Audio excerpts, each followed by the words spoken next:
कांद्यावरील 20% निर्यात शुल्क केंद्रानं हटवलेलं आहे। अंमलबजावणी 1 एप्रिलपासून होणार आहे। कांदा उत्पादक शेतकऱ्यांना मोठा दिलासा मिळतोय। कांद्याच्या भावामध्ये घसरण होणारी लक्षात घेऊन हा उपाय करण्यात आलेला आहे।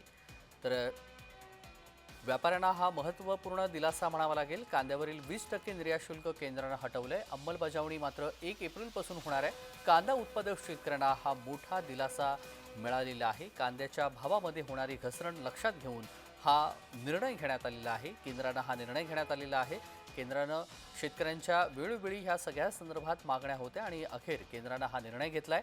कांद्यावरील 20% निर्यात शुल्क केंद्रानं हटवलंय। अंमलबजावणी मात्र 1 एप्रिलपासून होणार आहे। कांदा उत्पादक शेतकऱ्यांना हा मोठा दिलासा मानला जातोय। कांद्याच्या भावामध्ये होणारी घसरण पाहून हा उपाय करण्यात आलेला आहे, हा निर्णय घेण्यात आलेला आहे। किरण गोटूर यांच्याकडे आपण जाऊया। किरण, आपण पाहतोय वेळोवेळी शेतकऱ्यांनी ही मागणी केलेली होती निर्यात शुल्काची आणि अखेर केंद्र सरकारनं 20% निर्यात शुल्क हटवलेलं आहे आणि त्यामुळे शेतकऱ्यांना हा मोठा दिलासा म्हणावा लागतोय।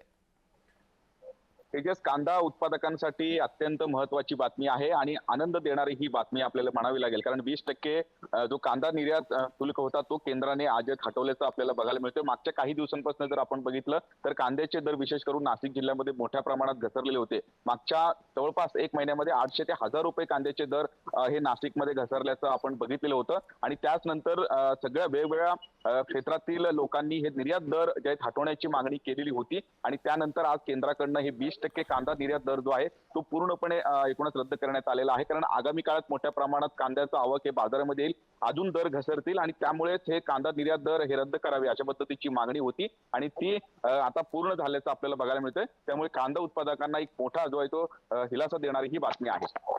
अगदी धन्यवाद किरण, आपण दिलेल्या सविस्तर माहितीसाठी। बातम्यांसंदर्भातले अपडेट वेळोवेळी जाणून घेऊ।